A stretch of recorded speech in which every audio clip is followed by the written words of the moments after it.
যে রাষ্ট্র লক্ষ লক্ষ টাকা ব্যয় করে আমি একজন ইউনিভার্সিটি ছেলে দিচ্ছিলেন 20 লাখ 30 লক্ষ টাকা ব্যয় করে ইউনিভার্সিটি আমাদেরকে রাষ্ট্রের টাকায় আমরা পড়াশোনা করে আজকে যে রাষ্ট্রকে কিছু করতে পারবে না সেটা হয় না, তার সাথে দুঃখজনক আর কিছু হইতে পারে না।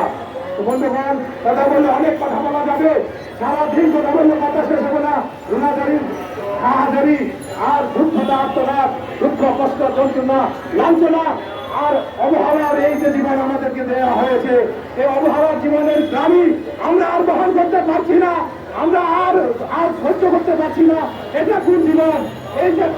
এই জীবনের আশায় কি ইউনিভার্সিটিতে পড়েছিলাম, এই জীবনের আশায় কি বৃত্তি পেয়েছিলাম, দিনের পর দিন রাতের পর রাত করে করে কষ্ট করে পড়াশোনা করে আজকে আমাদেরকে অটল করে অসীম সাগরে হতাশার মধ্যে ফেলে দিয়ে এটা কোন রাষ্ট্রের মধ্যে রয়েছে ভাই?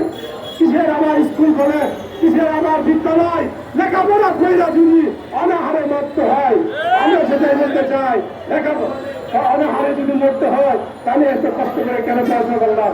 আজকে ঢাকা বিশ্ববিদ্যালয়ে একজন সর্বোচ্চ ডিগ্রিধারী হয়ে যদি বাংলাদেশে বাংলা নাই কোনোভাবে আমাদের কাজে লাগাতে না পারে তাহলে ব্যর্থতা রাষ্ট্রকে নিতে হবে। আমি আর কিছু বলতে চাই না।